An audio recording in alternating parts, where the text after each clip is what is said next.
I was wanting a diesel heater to run in my shop and to have as a emergency backup heat source. So I want to be able to run it off of my Jackery 1000 without using the cigarette lighter plug because it doesn't produce enough amps, people are saying, to start these. This one in particular runs off of 12 volt and 120 volt.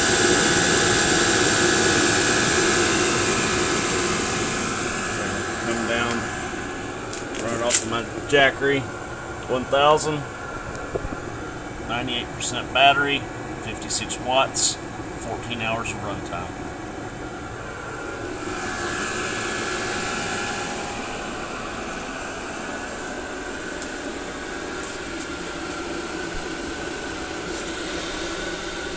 And this is at maximum power of 10